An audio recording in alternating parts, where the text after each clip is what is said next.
Hey Jeeps, there you go.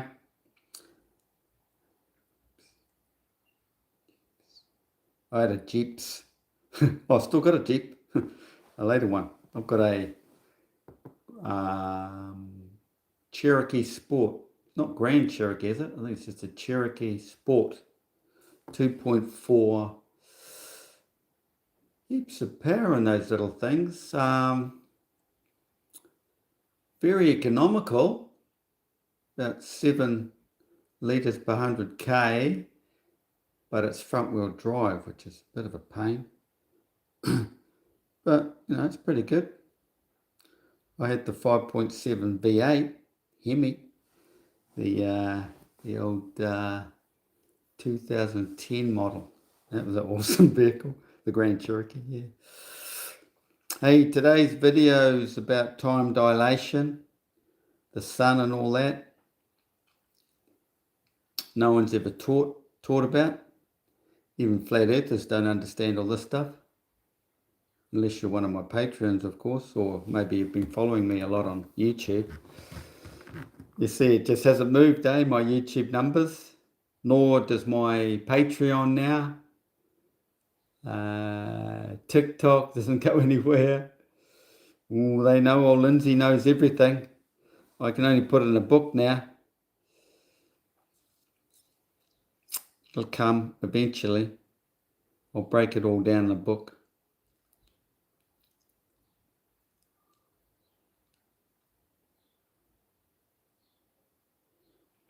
Here we have Narcissista saying, Gramps forgot his meds again. I think most of my followers are science wannabes or the Globetardians funded society troll group. I had one guy on TikTok the other day. He came on, started. He made it as only 20. Those 20-year-olds still retain all the bullshit they learnt at school. Well, I shouldn't say words like that. TikTok might scrub the video. Trying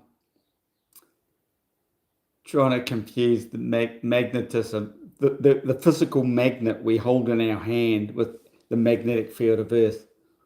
Why aren't we, like atoms are molecules, magnetic molecules. What's the other word they use? Dynamos, yeah. Why aren't we sticking to the field or some silly thing like that? No idea. No idea that creation is inverted to our physical realm. That these globetards would never understand that Earth is actually from the black hole center, the hyperboloid center, the 0 point energy, you could say, the plane of inertia. It's from the black hole, the place of rest. That's why Earth is fixed and stationary. But they can't grasp that, so most of them are very ignorant. They can't get beyond their school education. But today's topic, which will probably expand outward, is about the sun's positioning on the Earth. At any given time, it's always in one of these magnetic field lines. One magnetic field line of the toroidal field, the overall toroidal field. So these are infinite all the way around, right? There's a positive field going this way and negative field going back that way. So you get all this crisscrossing going on, which they describe as being the net. So this one field represents the Milky Way. That's the shape of it, if you could see it all. Of course we don't, because we only see the bit where we are relative to the observer. Okay? So at any given time of the day, where the field is here, the sun is here, it's here, it's here, it's here, it's here, it's here, it's here, it's here, and it's there, all the way around. It's infinite. This is why the Egyptians told us the sun is in many places, but only seen in one. Your arc of horizon, within your perspective. Okay? So here we have time dilation, dilating out. The golden ratio is Einstein's dilation. There it is. So there's one hemisphere separated by the celestial tropical gap, or the tropics, you could say. Full separation, 47 degrees, after the 17th of the second month, which is actually October. If you want to go deep, you'd have to follow me on Patreon. But anyway, full separation where the phoenix rises. Once this completely separated, up comes the two-headed eagle or the phoenix, okay? Because they're completely separate. There's two wings. You could say these are the wings. And also, if you swung this around back up here, or coming the other way, and put the line across here, what do you get? You get a bow. Yeah, that same bow that you see in the Iliad, Homer's Iliad. You see, it's all about physics. The whole story of the Iliad is about the physics between here and there, the tropics. In our flat Earth design, it's like this. Comes over with one big magnetic flux over the Earth like this, but it's from the center Arctic out. So it's like this, basically. That's the central vortex of creation hidden in here. They know that, because that's where do you think Superman came from? Their story of Superman. All the ancient stories are physics-based. The latest one I read was, I found in a second-hand shop. I just stood there and read it, and sure enough, because I know all these old stories represent something to do with creation. And it was called Rupert's the Little Bear Adventures. And this one was finding a mare's nest. A mare's nest. Well, because I know all of the physics and all of religion, everything to do with creation, I know straight away what they're talking about, you see. So the nest is the Milky Way. That's the straw. That's the long trough. Why is it a trough, or why is it a barn? Because it's in the story, it's representing the horses coming together, coming into Jerusalem, the donkey or the colt. Jesus is supposed to have ridden into Jerusalem on a donkey, when there's also a colt involved. And think, well, what's he riding? Is he riding both of them, or which one is he on? No, because we're talking about two hemispheres and the duality of the created realm. The whole Bible is about physics and what's going on down here. So this guy, he's coming into this point on Pegasus, and this guy's coming in on, it starts with E, can't even remember the word now. Another, it's considered the colt. One's bigger than the other, you see, because that's the asymmetry between the hemispheres. But it's all about coming together at the point of equilibrium. And this is what the story goes on concerning Eve, because even represents even. Atom represents male and female. If you know your Bible, you don't have to, but I'm just telling you. If you want to stay ignorant, you can ignore everything I'm saying, but I'm breaking it down for you. I'll be doing a video soon. It's all on the whiteboard ready to go, where I'll be breaking down John 20:27. That's one of the most revealing passages in the Bible, where I can explain all the physics of the flat earth, because hidden in that text is the complete system. Okay, so about the sun, there's your sun. So any time of the day in the northern hemisphere where the Milky Way is here, you can't see the Milky Way at day during the day, can you? Obviously, the light of the sun, but you can see it at night. It's about 3 o'clock in the morning if you go out there these days. and you'll see the back of the sun. So obviously as it's sweeping around the earth west that way, and that's daylight, you've got nighttime over here, okay? But you've got to realize this is just an image at night, a representation of this created system, which is all hidden in here. Because this is one end of the Milky Way, down the gurgler, because this is a vortex, flat. The northern sky is flat, right? There's your vortex. It's magnetically locked within our realm. This is the magnetic flux of our realm. The toroidal field, the flux of the earth, because there's the earth. It's like a ring magnet. There's the centre of your ring. You split here with the tropical gaps, right? Well, what's the tropical gap? What's that there for? That is representing this, the centre of creation. So this creation, here's the created realm. It's split. It's come from singularity into a dual system now, where male is separated with the female. Back in here, there's singularity on the 2D plane. But as soon as the 2D plane starts spinning and created this vortex below it, was like, you could say instantaneously or within 7 days of creation, whatever you want, or 6 days. This depth in here is the 3D that came away from the 2D. So you've got 2D plane is there. Then you get the 3D depth of the vortex below. But when you consider creation, you've got to imagine this being flattened straight back to the 2D. So everything in here is all back in this 2D plane.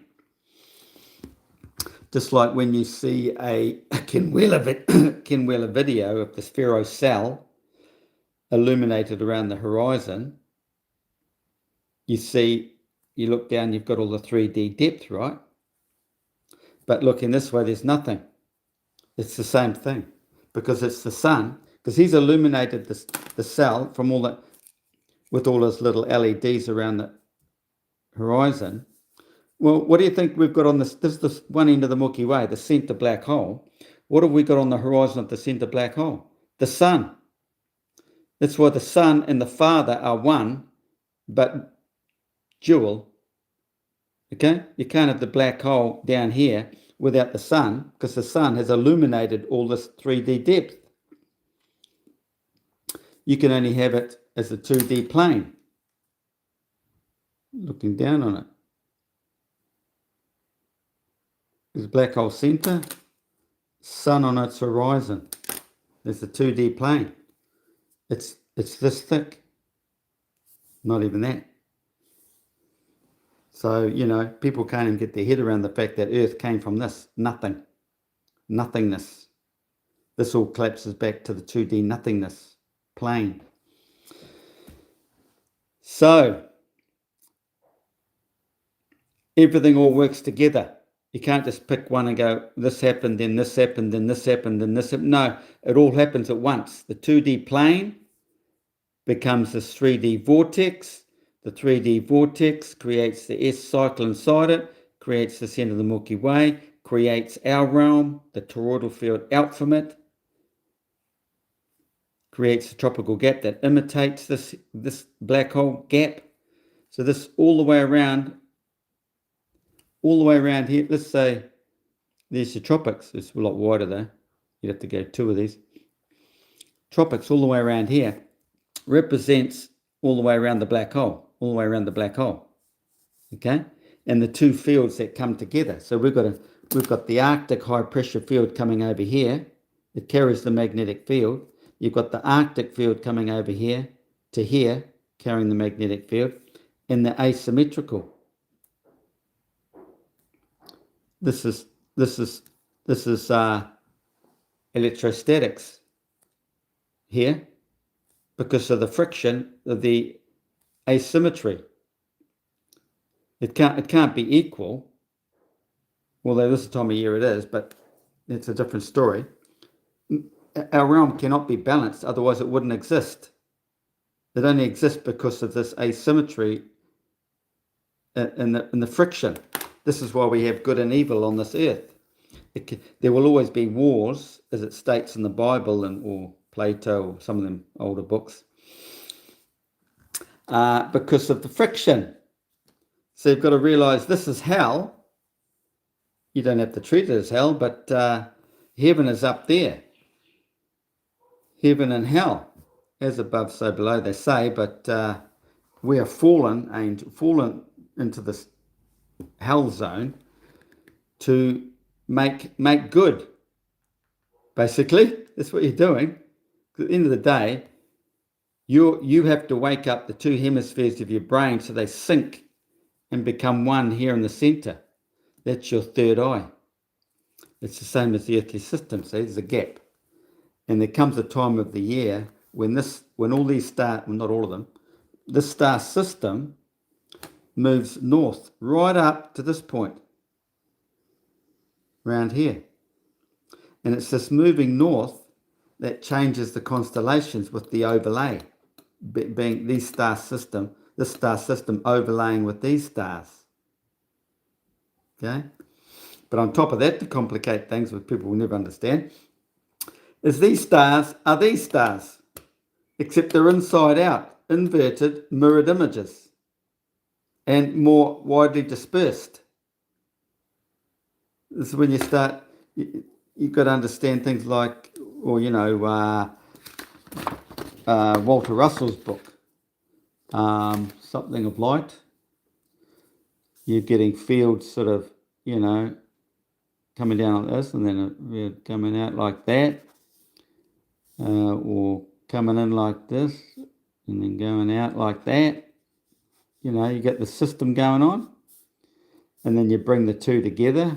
You get the Star of David sort of thing going on, all that sort of stuff. But beyond flat earthers, globe earthers. So in the southern hemisphere, we have a mirrored representation of the sun. But most of the year, this is slightly offset, adding to the friction, the electrostatics. But as this draws in, it gets to a point of equilibrium. And this is where the story of Eve comes into it, becomes even. Then, that's the divine period in the cycle, the annual cycle of the sun leading us to the Holy Land. That Holy Land, celestial position representing the Christ within man, man's son. Okay, so you got the earthly system working its parallel story with the light of man, the Son of Man. And over everybody's life cycles, one day they will be illuminated, just as the Christ story it doesn't describe it in the Bible, but that's what that story is all about. The illumination of man. And all his parables are esoteric. That people just read them, think, oh yeah, okay, wow. They don't know the deeper meaning behind every parable is connecting to this, the physics of the earth. Because it's the same thing. It's the Son of Earth and the Son of Man.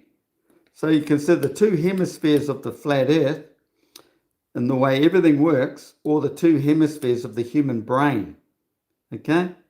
See that connection there, the pineal gland? It's all mentioned, discussed in the CIA papers, the gateway process. But their process, their experiments is all temporary, just like sucking on some ayahuasca. Gives you a taste, gives you a flavour, but it's not permanent. See, the whole Jesus story in religion is about, the gates will be opened and they will not be shut, meaning you are permanently illuminated. Your sun, your third eye, is at the centre. See, Trinity, this is what the Trinities are all about. What's going on in the centre? It's a bit like this flat earth globe versus globe earth, geocentric or heliocentric. Both of them are wrong. Both of them belong in the dodo bin with all the dodos, just like a flippin' Republican and a Democrat, or a national voter here in New Zealand or Australia, slightly different, national voter or a Labour voter. They're all in dodo land. They're completely missing the entity they really want. They're being sucked in by the two misleading systems, heliocentric and geocentric. Well, does this look like the centre of the Earth? It's at the centre here. No, the vortex is at the centre. The black hole is at the centre of the vortex. This Earth basically comes from this centre place. But Earth isn't the centre. This is the centre of creation is here. And the sun is on its horizon. It's not the centre. The sun is going around it.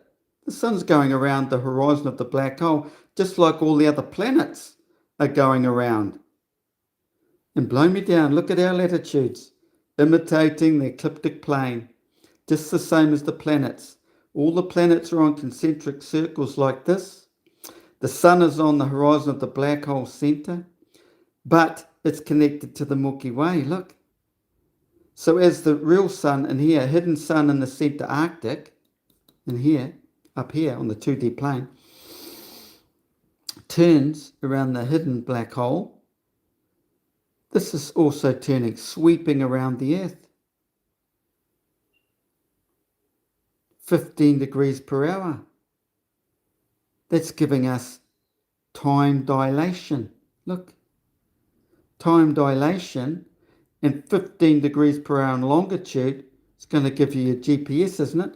If you know your ratios, we know the measurement, in degrees from there to there. They know all about it. NASA knows all about it. So if you know the degree, the distance meter, you know all about time dilation, you know what's happening this way, 15 degrees per hour, isn't this going to give you GPS? Of course it does. I'm having a drink of water.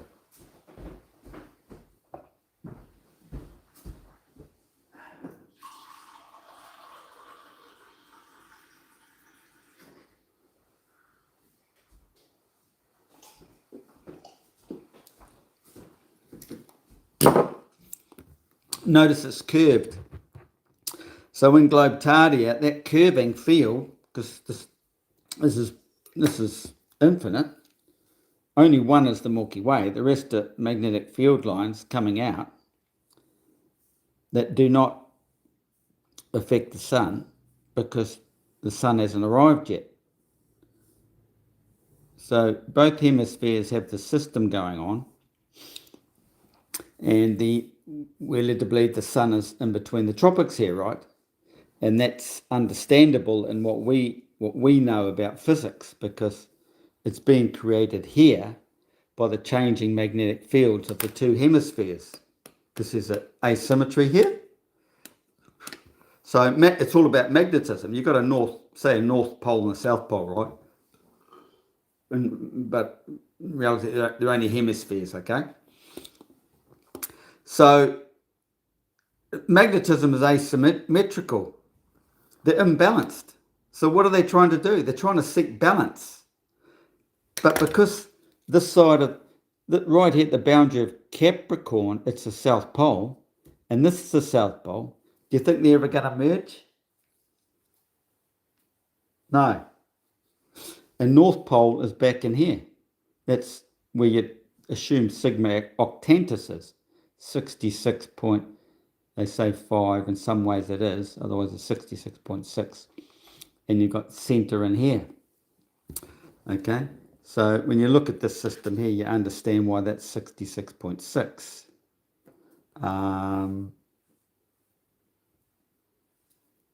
can't explain that off the top of my head right now with these little pictures. But just realise the South Pole, that's where the South Pole is. It can't be at the end here. Can't be right out here when it's a flipped image. You flip the image over, it's in the centre here. It's got to be the centre here. They're opposites. It's part of the toroidal field, right? So what they're trying to do is this field here is seeking balance with this field. And that's representing the cycle of life. Man going out finding the right woman and vice versa. Well, this is meaning to life, right? Part of it. But it goes deeper than that. It's a spiritual connection you're looking for, because man is X and Y chromosome. He's got to find that lost X within him that makes him whole.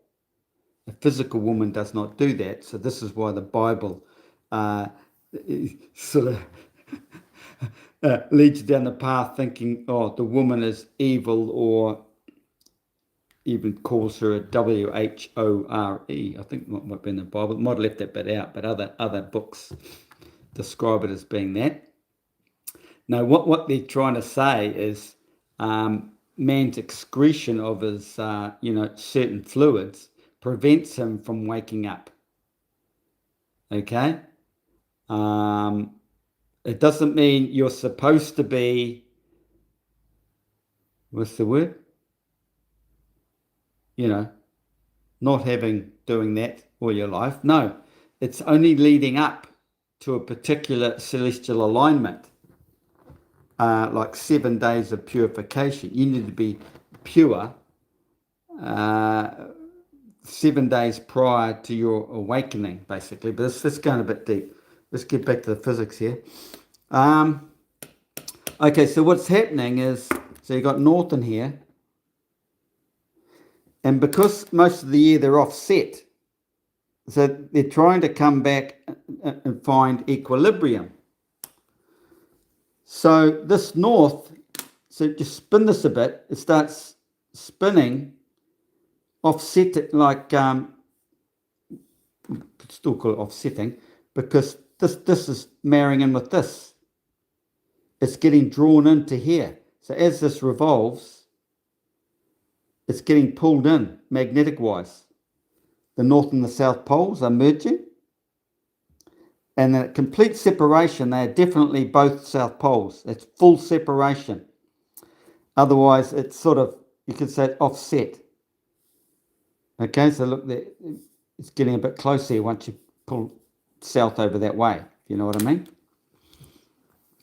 It's understanding the asymmetry on one meridian, represented by one meridian line.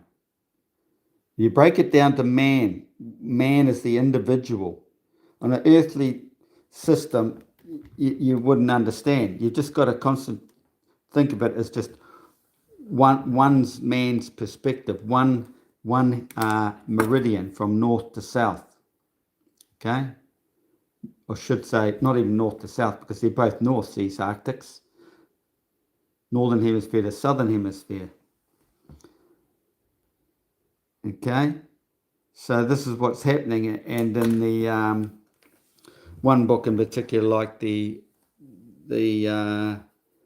Myths of Avalon, you only have to read into it a couple of pages, and you see the carding wheel. See, all these ancient books that have all been stolen or plagiarized by the Zionists, and all their authors are Jews, and it's all the same ancient esoteric words of God. It's deep, and the average guy can't see it. But that you've got to realize, like the Myths of Babylon, Ovid's Herodotus,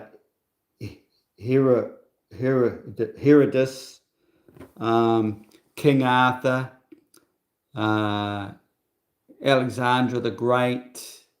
They're all of the same story.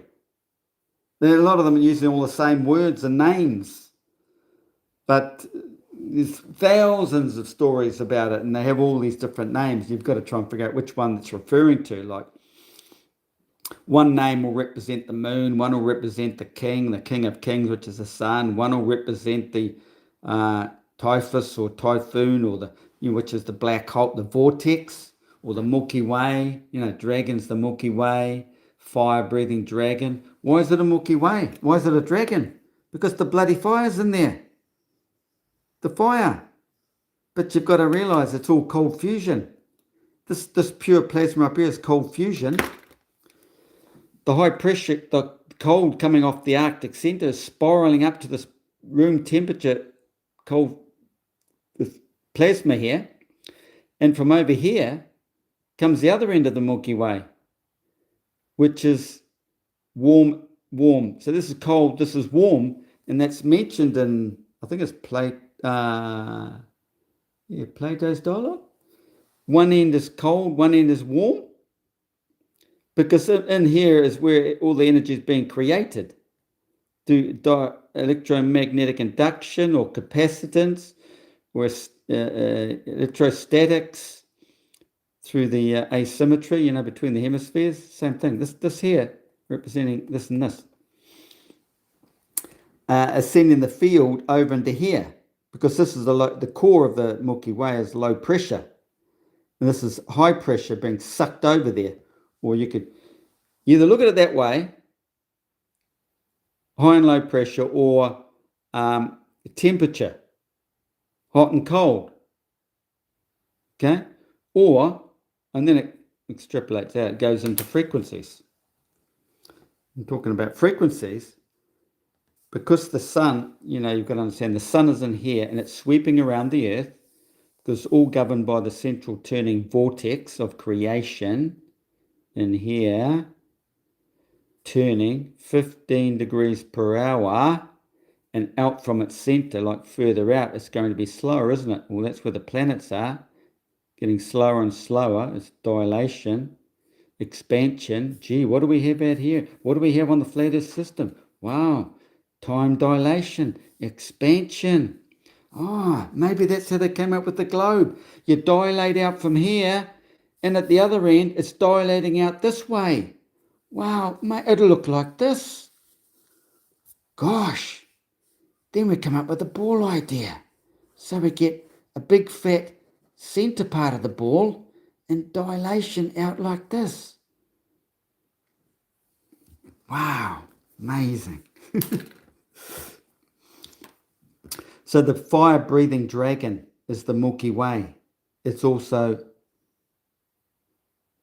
it's Bethlehem, or the manger, the long trough, the long trough horses drink from, the stables, because why? Because in this hemisphere we have two horses coming into Jerusalem, coming into the Holy Land. The two horses. What are the two horses? You've got I think I've spoken about this already, Pegasus and something or other, the colt. Donkey, you got the donkey and the colt. They're both coming together, coming into Jerusalem together, into the stable, the hay barn, to create a baby. In other words, the rebirth of man. So they use the images of baby boys to represent the recreation, the awakening, the mind's awakening, illumination of the human brain, the syncing of the two hemispheres into one. This hemisphere.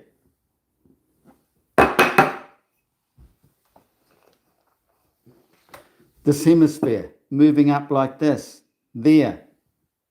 You now got the two hemispheres overlaid. That's the June solstice, to realise. When those stars are moved all the way up here, that is the June solstice. And it starts moving, then they start, because they're moving all the way around this all the time, because that's turning. That one's turning. So this is turning, it's mirrored. But at the same time, it's going around every day. That's a full cycle, a daily cycle. It's turning, mirroring this image in here. So as it's going around every day, it's gradually moving back now. It's moving back right now, actually. After the June solstice, it's moving back. So it's probably about here somewhere. Then it's going to get right back to there. What do you think happens there? What's hidden in there? I'm not going to tell you. It's a secret. Anyway, it keeps moving, and bang. On the 17th day of the second month, the fields are separated.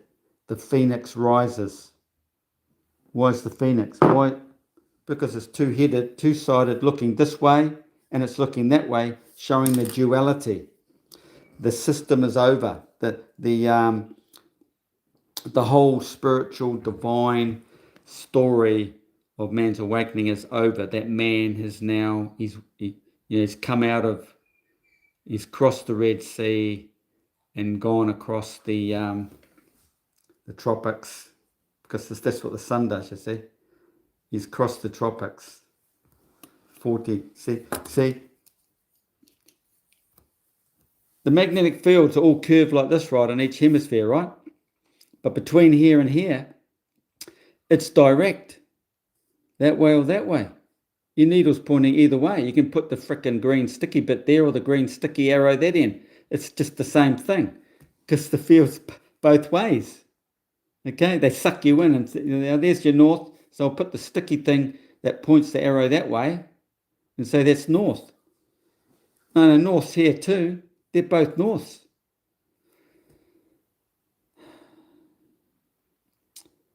So what was I getting at? Yeah, so you've got curving magnetic field lines, which is declination. And then, in here, see, but for 7 degrees into the tropics, it's what they call purification, the 7 days of purification, because it's doing away, there's a bit of crap going on, shrapnel from the curving magnetic fields, till you get to, 40 degree, like you come in 7, so it's 16.4 degrees, say, north, all the way to this point. Okay, so knock off 7 there, knock off 7 here. You've got direct magnetic field alignment in here, where your compass will point direct. It's the only place on Earth where you get a direct north to, say, south bearing. Okay, otherwise you're following these curving magnetic field lines, infinite curving magnetic field lines. This is all known physics, eh? They just don't want to show it to you in this model, okay? It all makes sense. It's all fully described in the original book of physics they call the Bible, okay? So, there's the sun in the southern hemisphere at the same time as it's over there in the northern hemisphere. Basically, it's swinging around a mirror effect. But like I said, most of it's slightly offset. Okay, they start merging. They're coming into an alignment where this is connecting to this more. It's coming up to here, because so you could say it's out of alignment now, and then it's winding into for this to seek that, or that seeking that, one of the two, something like that. I didn't make all this SHIT stuff up, It's all written. I discovered it all through many books of the ancients. They're all telling the same story, and I put them all together and came up with the true model, and it all made sense. You have, in Egyptian mythology, you have Shu standing here holding up the sky. You have Newt up here as the sky. You have Jeb, the man, the son of man, lying down here, representing Earth. You've got to understand, this is the feminine. They understand that in Christianity and all that. The V represents the feminine. I'm just going to ask a few questions concerning the V shape in the Last Supper image by Da Vinci. Da Vinci knew all this stuff. They understand it's feminine. And the male is on this plane up here. So always remember that on the plane are the males, down here are the females. But due to this separation, the moon, the female, came away from the male. They lost Lilith. So man is missing his feminine aspect. Unless, of course, he's gay. I mean, that's a different story together. But anyway, but the moon, the sun coming around and overlaying the moon, every new moon, catching up with it, is them coming into one again, becoming into singularity. Okay? So underneath this 2D plane, take one of these as the 2D plane, you've got the vortex, and down in there is the moon. So when the moon spirals right out to here, That's full moon. So she's up top here, close to the 2D plane at the top. But you've always got to consider the whole thing collapses to this 2D plane when you want to consider how things are working celestially. So this is the only time she's in the Milky Way is up here in the Milky Way here. So it's swung around and grabbed her. Let's draw the moon in here. It's grabbed the moon, which is way out here, full moon normally. And the other end, because this also goes,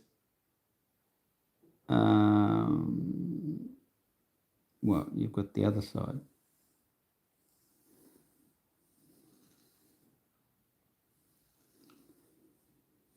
The night side, okay? So basically you have the yin and the yang here. See, you got the yin, and then you got the yang. That's what they're drawing.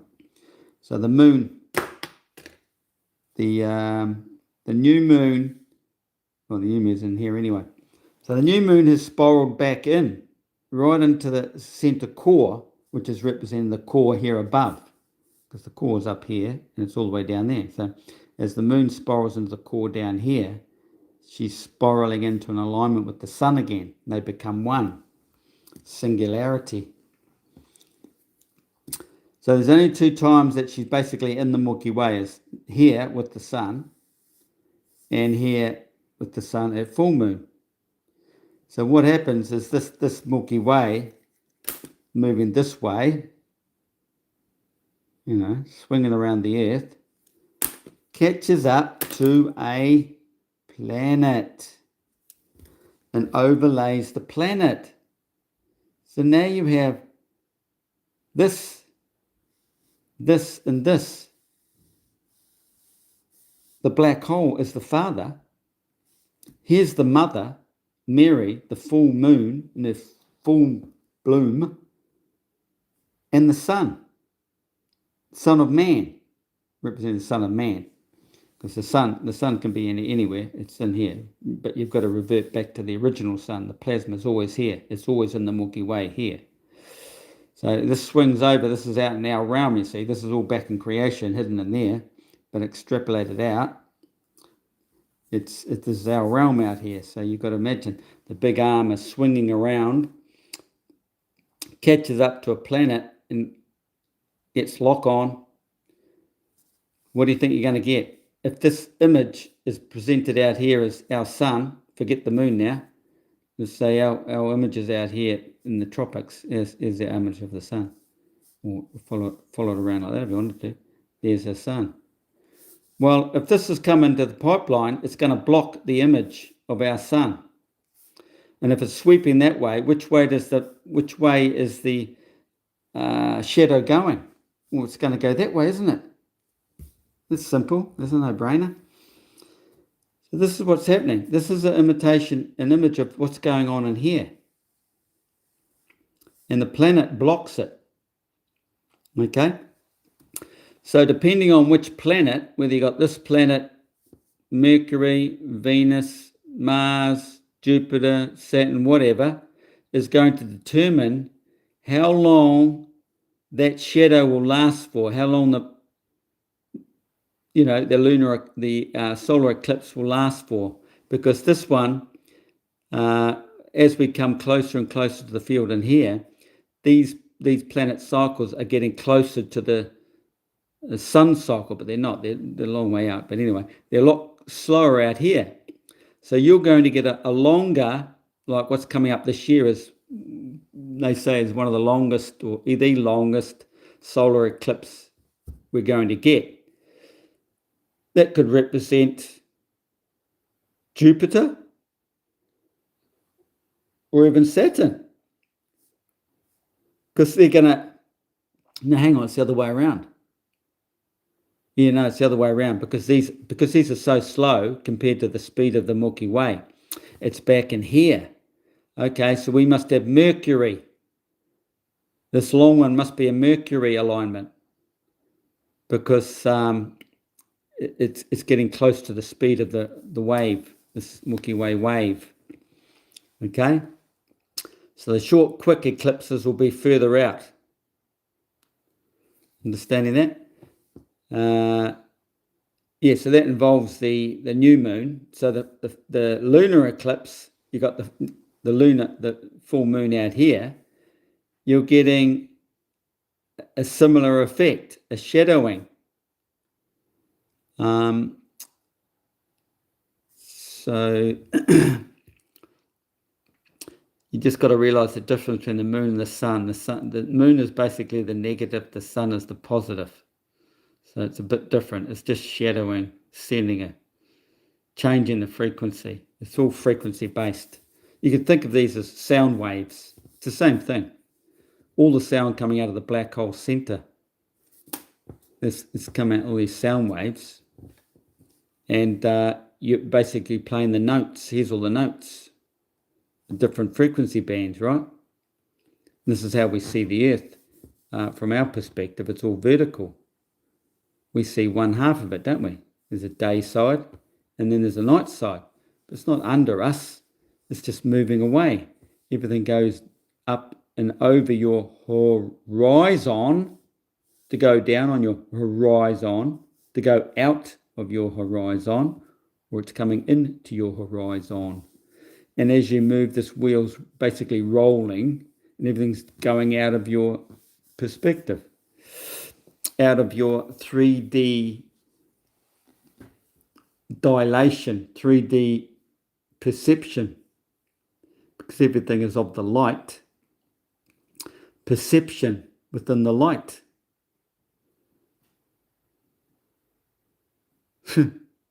This means only 11 people watching, eh? It shows you how many bright people are in the world, you know. I can only listen for a couple of minutes. They're not here to learn anything. They're just sort of, it's not interesting.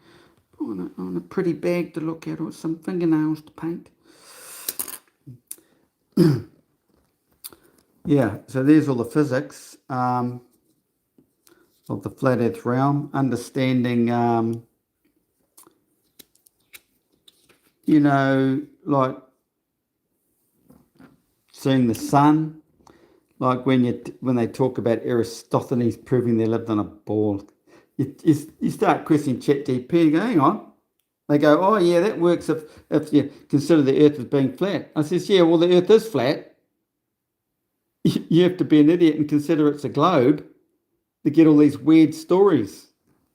And they're basically agreeing. So on the flat earth, no matter where you are, if you're standing here or there, your sun is this one, is this one. His sun is this one. This is what the Egyptians tell us. The sun is in many places, but only seen in one. And you could be standing over here.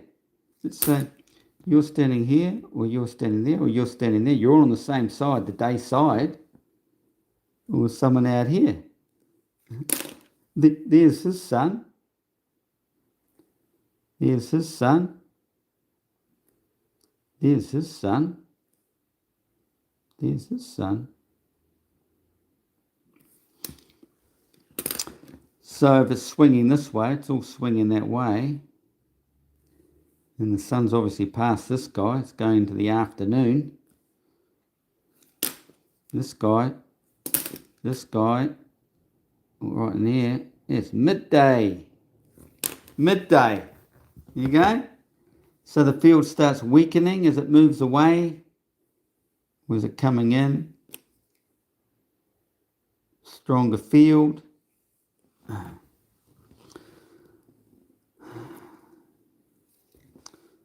What else? Anybody got any questions? This is no longer a joke from Australia.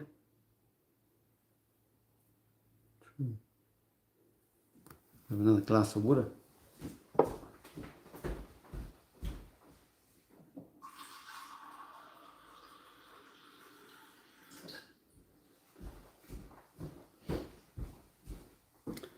Maybe you don't get any globetards from globetardia on here because they don't want you to see that they're here watching it because they'll learn something. Then they don't want to know about this because they don't want to argue about it.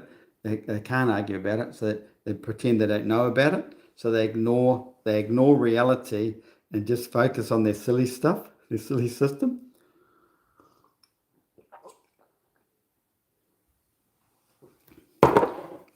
Understanding a toroidal field, understanding how man has his own torus field. He's the center of mass where the field comes out of him. You know, the ancient Egyptians even have an image like this where they show you a little man here and then a bigger man here, then a bigger man out here, and some guy standing here. Well, this represents the toroidal field coming out of man. Man stands here.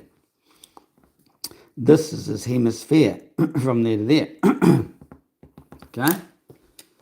He's the center of mass, center of gravity, described in this silly physics. Okay? And this is all 3D depth perception. And it leaves us see that everything is of the light, so all the images are in the light. Okay? And it's all reducing back down into the plane of inertia. It all falls back into the plane because the torus is coming out of the plane, out of the center. It's all just falling back into the plane of inertia, into the earth. That's why you see things disappear bottom up.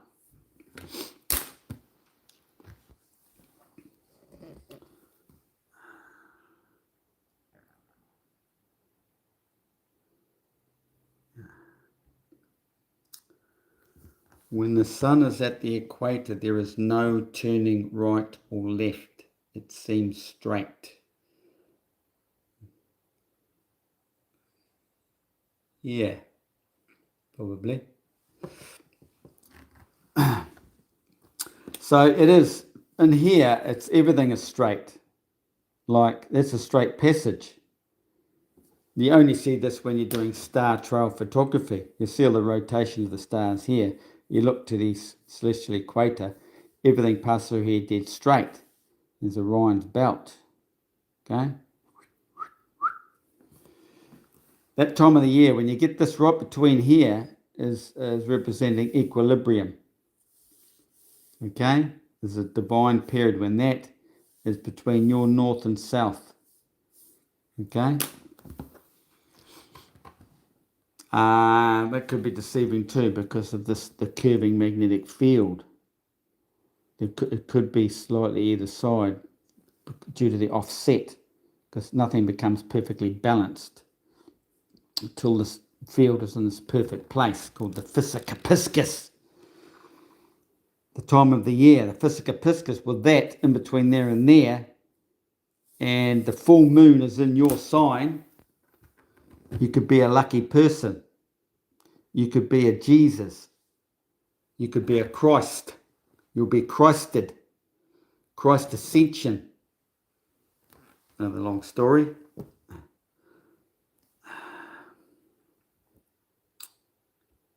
Wow.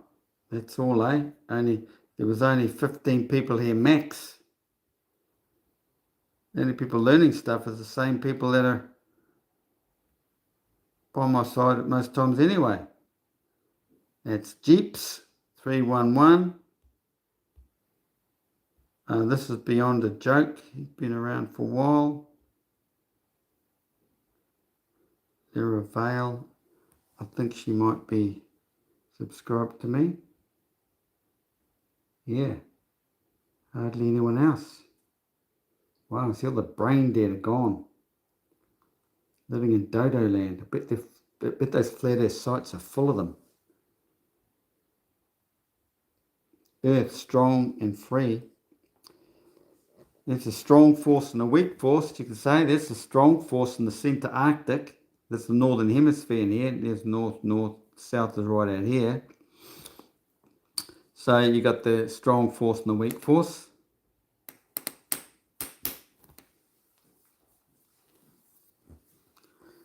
Two ends of the Milky Way, the galactic centre we see at night. What religion's all about is the Rakia, and everybody thinks that's the firmament.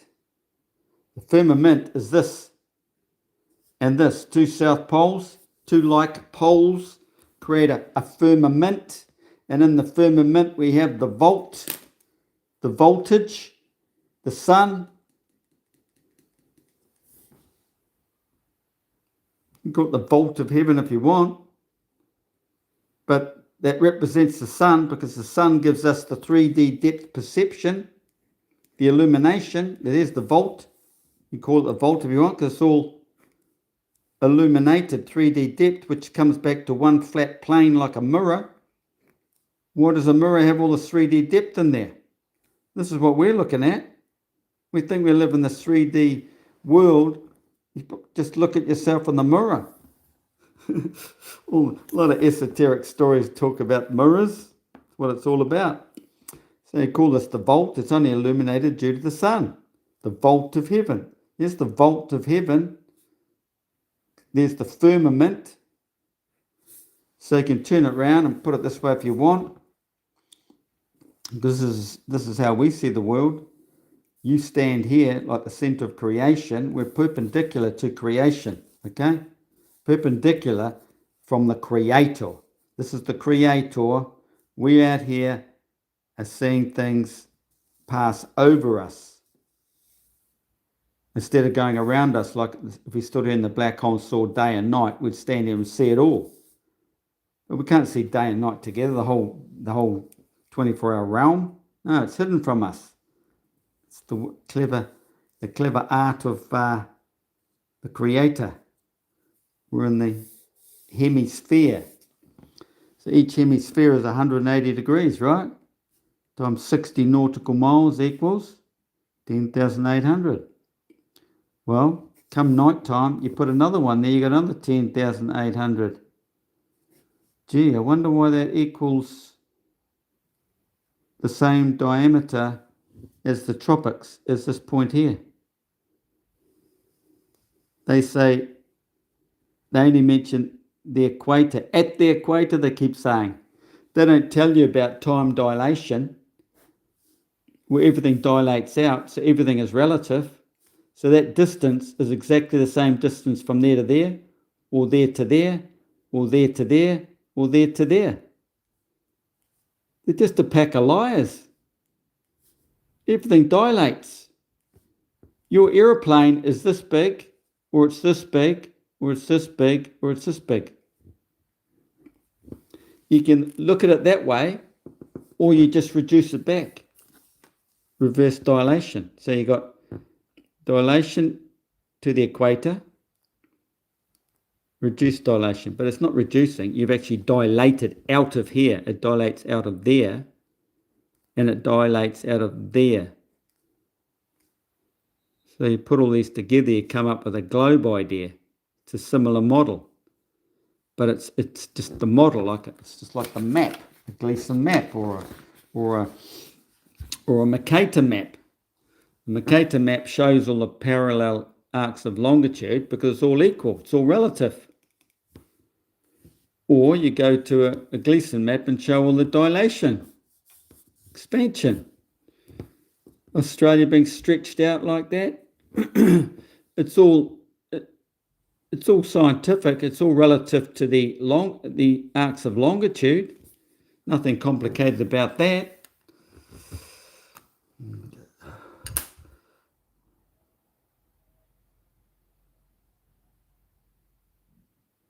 Okay, I'm in Denver, mile closer to the sun than most places. You're not closer than anybody to the sun because everybody sees the sun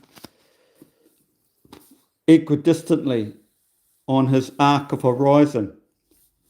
The sun comes into his horizon in the morning, goes over his horizon, 15 degrees per hour. Like the black hole of creation, man is of the earth, he is here. They are all equidistant from the observer. You can never say the sun is closer or further away. Aphelion, perihelion, it's all BS. But it comes a time when you can utilize those words when it comes to the moon, because the moon's doing this spiral cycle here. And, it's the flexing of the ecliptic plane that changes the seasons. So it's realizing this cycle in here, in this vortex, can be imitated exactly the same by a circular flexing ecliptic plane as a diaphragm. From the center, the diaphragm starts folding down, and then it starts, so all the way around it's folded down, and then it starts coming back up and in, like that. Yeah, it's circular. You can draw it circular like that or circular like that. But see, this is representing the Great Pyramid, the pyramids around the world. The sun pyramid going up in declination or coming back down. Yeah, the flexing of this plane, because the sun will be down and out all the way around. That's why it's infinite. So you get a 24-hour sun around Antarctica, or it's up and in, infinite sun all the way around the Arctic. It's the way the field works. It's the blob. It's the blob. Or the octopus. Because the 24-hour sun, it looks like this. You've got one-eyed monster, where creation is, the one-eyed monster, and then you've got 24-hour sun all the way around here. They're infinite. So you can draw them individually if you want, because one individually represents one man's meridian. But they're actually infinite, just like that's infinite in there. The sun is infinite in here, but it's only seen in one place. Man, within his arc of horizon, it's all to do with moisture in the atmosphere, refraction, reflection, parabolic mirrors, because you've got the circular field, haven't you? This is concave. It's concave laterally. It's concave vertically. Even in here, it's concave vertically. Concaved. Not concave that way. It goes around that way. But realizing the sun in here that we're supposedly looking at towards the tropics actually comes from here and in here. This is just, it's all described in the physics of rainbows. How something is projected into your arc of horizon, it'll come in here and you see it over here. You don't see it there, you see it over here. That's the true analogy of Plato's cave analogy. Look at the shadows on the wall when the flipping light's behind you. Even in Greek, what do you call them? Mud, clay plates and stuff. Pottery. They've shown the guy here holding the sun or something, the light, and you're looking this way. And he's got the light standing behind you holding the light or the sun or something. Oh, goodness gracious me. So I've done the lunar eclipses. Yeah, the Aristotle thing I was going to talk about, because they don't mention, because you've got to realise latitude. What time of the day is the sun, and what latitude was, Alexandria, as opposed to Summer or whatever the other town was called. You got to think of, the sun's here now in that different latitude. The different latitudes, the sun is back in here or out here. And the time of day going that way. Anyway, you use that knowledge and then put on the flat earth system. It just shows you the sun's local. 100% proof.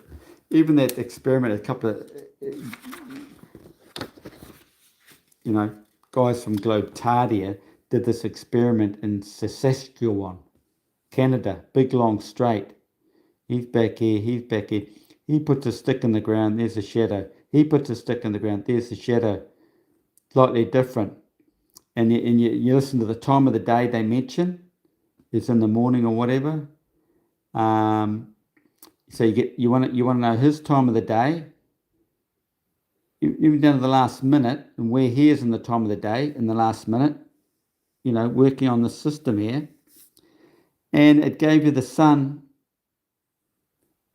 at 100 kilometers, almost exactly. But even then, the sun's not even that far away. It's all within your arc of horizon. Now, your horizon's only 3 miles out. You can say you see things beyond that, but It's not sort of relative to you. It's all in this 3D depth perception. It's your eyeballs. You're standing here. Your eyeballs. It's like a mirror. There's the mirror. There's nothing in here, nothing behind it. It's all in here. So, your black hole pupils is tuned to the black hole of creation. It's all frequency based, resonance. Everything is of the light. We know that. Anyway, I'm in Denver, mile closer to the sun than most places. And I've noticed when planets and ESP jets fly overhead, you can hear the sounds from the engines bouncing off of the firmament. Yeah, I know what you mean. Yeah, well, that'd be about right. I've experienced that. Atmosphere, because it's hard to describe, but it works. It's inverted to the way people think, because the layered atmosphere, it's denser down here around the man. It gets thinner. Well, you could say this is how it's still time dilation type thing. The field. So you're standing here, that's looking that way. So you've got pressure layers of expansion. Okay, that way. But this way, you've got the layers of the atmosphere above you, which are getting thinner and thinner and thinner. You think they're getting thicker and thicker when you see these rockets bouncing off them. But it's inverted, because the rockets are of the Earth. They're made down here in the thicker atmosphere. Okay? The atoms are more compacted under pressure. So the under pressure trying to get out is ridiculous. You can't get out. Okay, because you're under pressure. You know what I mean? It's getting thinner and thinner and thinner. We can't leave this flux of the Earth. We're part of the flux. All the atoms are in here, which is the flux of the Earth. You can't. Iron's not going to stick to a magnet if it's way up here, is it? No, you've got to be within the flux.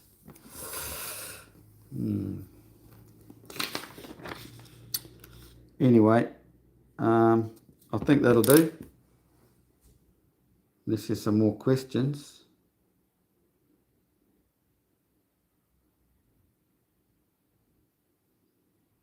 Also notice the moon in the sky a lot during the day this summer, which should be impossible. No, it's not impossible. You've got to understand the way things work here, see? It'll either be on this side in the day side, or it's over here in the night side. So you've got, like I've shown before, you've got the S cycle of the moon going down and in, or coming up and out. Okay? So which one's which here? Okay? So as the sun goes down, okay, the full moon will pop up. Full moon pops up at night. So it's already gone out there. Now it's going to start receding all the way back into new moon, because the sun's path is quicker. So in this situation, you imagine this one moving quicker that way and catching up to the moon.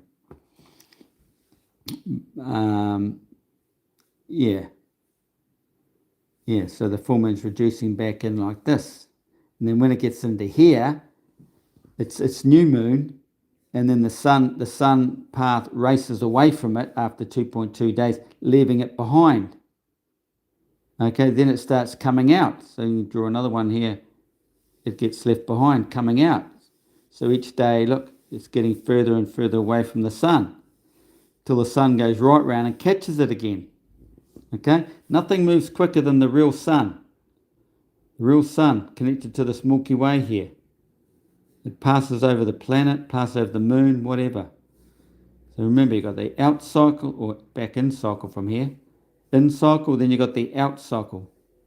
So it's coming back out. So each day, it's coming back out as the sun's leaving it behind. It's getting bigger and bigger. Because the bit we don't see of the moon is the bit the sun is shining on. So if you want to model it, or you draw it like this, you could draw the phases of the moon all the way out here. Okay, so realize the bit we don't see of the moon is the sun's light, because they are one. That becomes, they're unified, singularity is invisible, basically. Male and female. It's only when they're separating. The whole system's about separating and merging again. So separation is exposing the feminine. Singularity is reuniting back to singularity.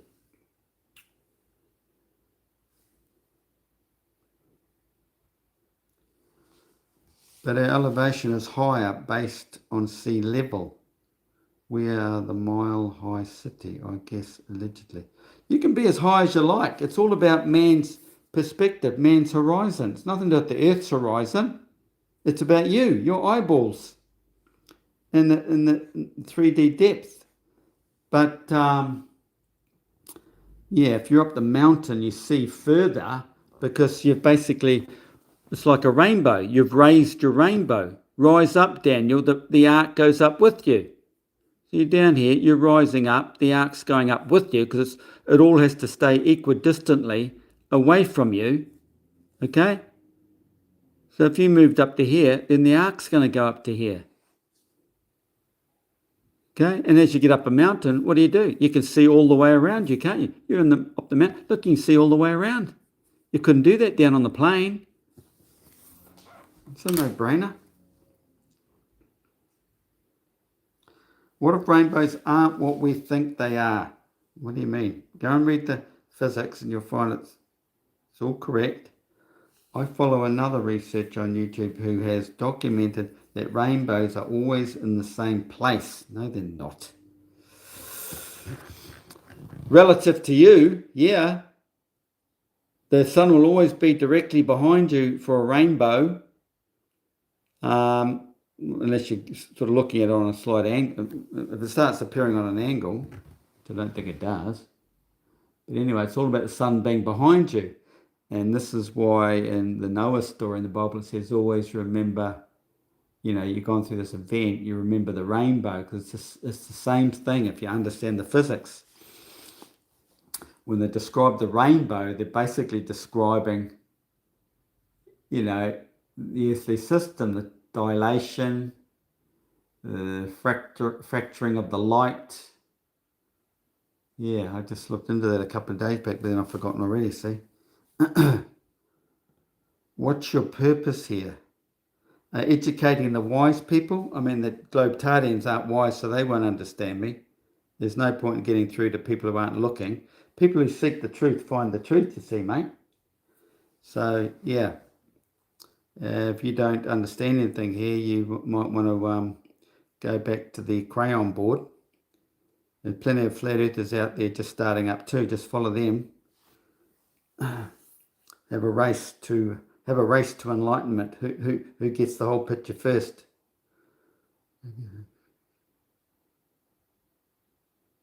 Yeah. Sun needs to be 42 degrees. Yep, that's right.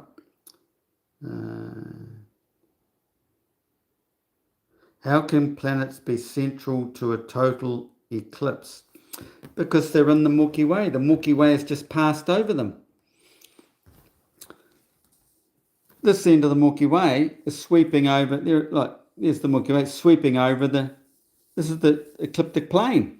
It's a plane, a flat plane. It's not a line drawn around a ball. It's a plane. There it is. The top of the vortex is the plane, spiraling into the core. These are sound waves. Each one has its focal point, which is a planet. If the Milky Way swings around, it's going to run over a planet. If it just happens to run, if it runs over a planet at the same time the sun and moon are one, then you get an eclipse, because it's all about frequency cancellations. Understanding what a sun is, understanding what the moon is, understanding what a planet is. We've just been through all that. Given the size of planets relative, oh come on mate, you got no idea how big the sun is or a planet. So what are you talking about? The sun is just a star, just like all the other stars you see in the sky, but where it's locked on the horizon of the black hole, the sound has illuminated it. It's in full blossom. It's now become the song. All the frequencies are contained within the sun, which creates our realm. This is why we look like we do, and everything else in the world looks like it is, because we're all a note in the overall song. If the sun changed its frequency, we could all turn to monkeys or lizards or whatever. But I don't think it ever, well, might have done millions of years ago, I don't know. Maybe dinosaurs were real way back in the day. They weren't man, everything was a freaking dinosaur. You know? You have to change that frequency a little bit. What do you think is going to happen? Look how close we are DNA-wise to a monkey and a lot of the other animals in the kingdom. We're so close. Just change the frequency and you'll have the lions talking and us chewing on their legs, eating their meat.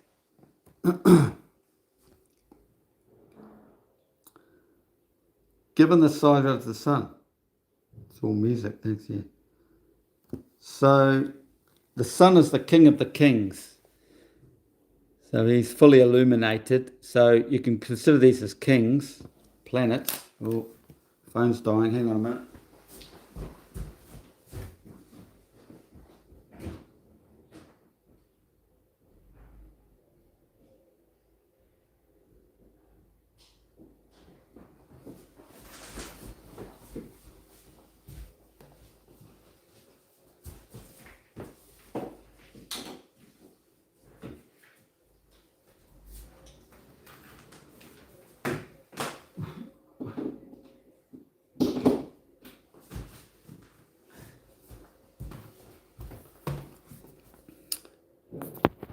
Plug it in.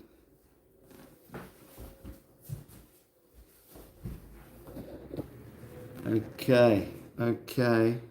Check your charger connection. I'm plugged fully in. The lead's plugged in. It's all turned on. What's going on here? Something's going on. Must be a faulty lead. 1 minute.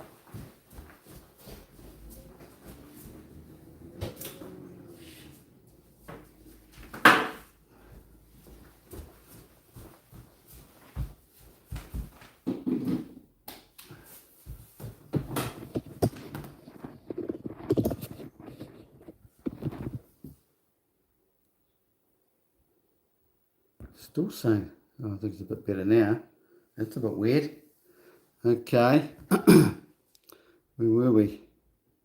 Given the size of the planets. So, the size.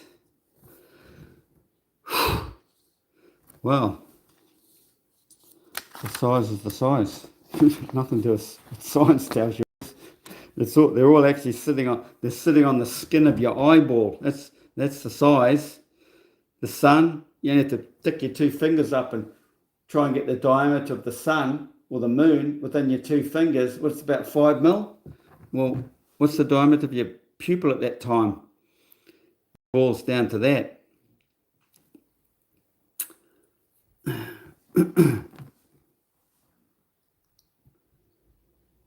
All music, yep, that's why Pythagoras knew all about it. The 5, it's all about the 5 planets. I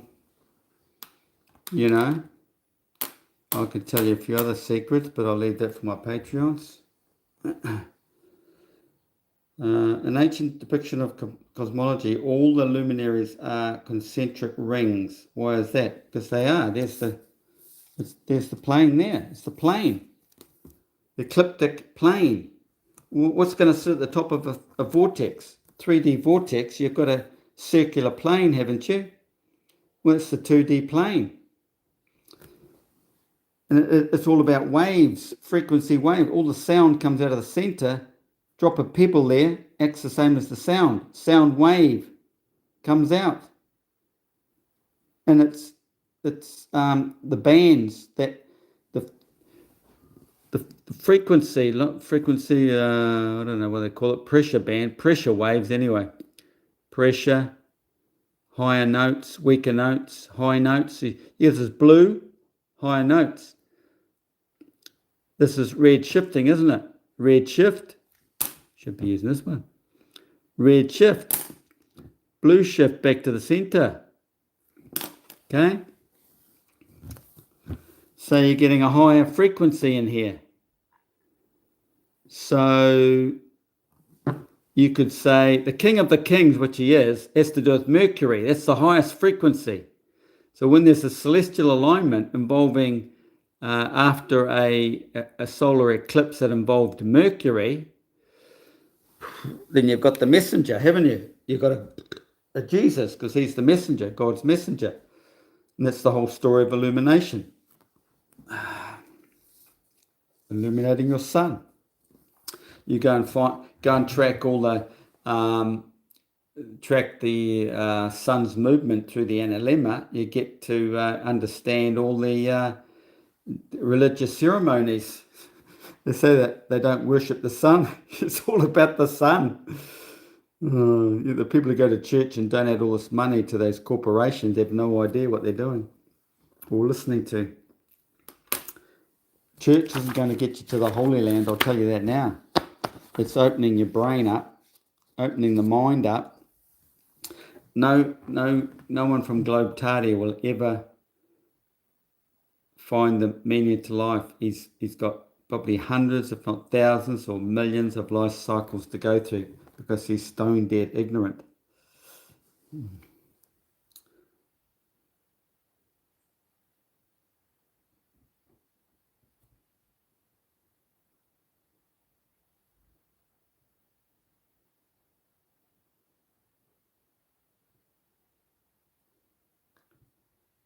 Any more questions?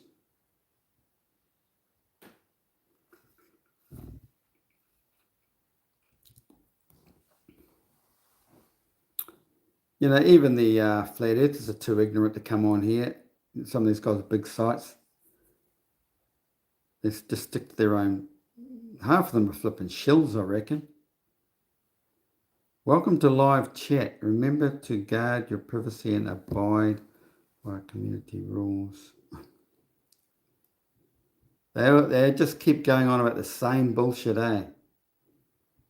Who cares about water spinning off a ball and all that rubbish, you know? Just teach them the system here. Go out and teach them the system. Then they'll wake up and go, that makes sense.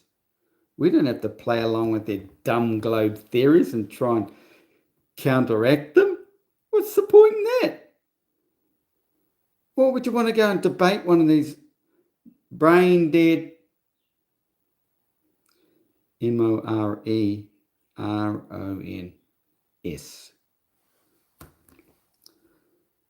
Yeah. I'm the only guy on YouTube can break down the entire flat earth physics. No matter how much you think or think someone knows out there, they know nothing compared to what I know. I can say that. I know it. Even Ptolemy. Don't just go Ptolemy.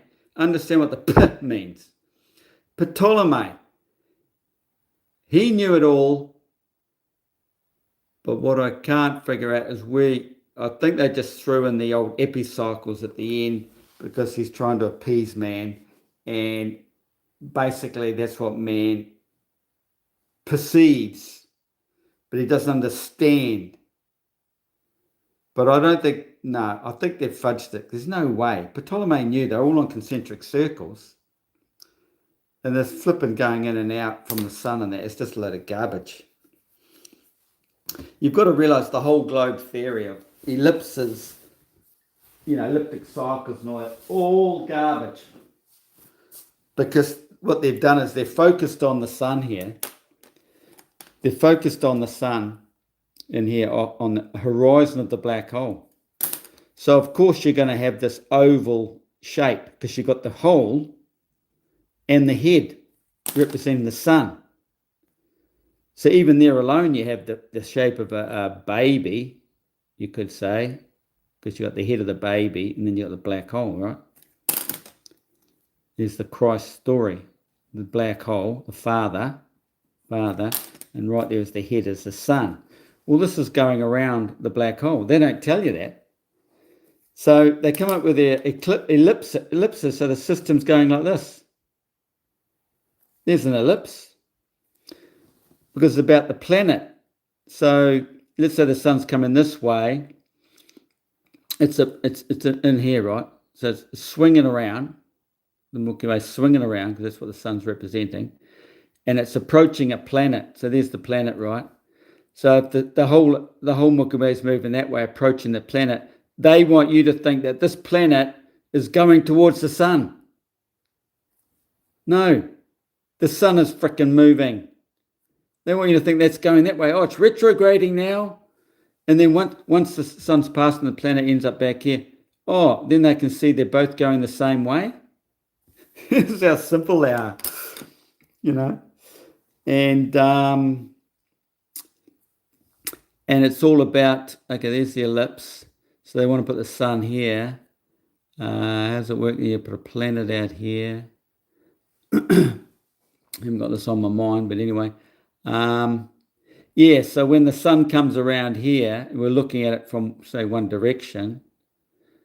You're, how do I describe that? It just depends on your perspective. Hey, the phone's dying. Hey, that's not right. What's going on here?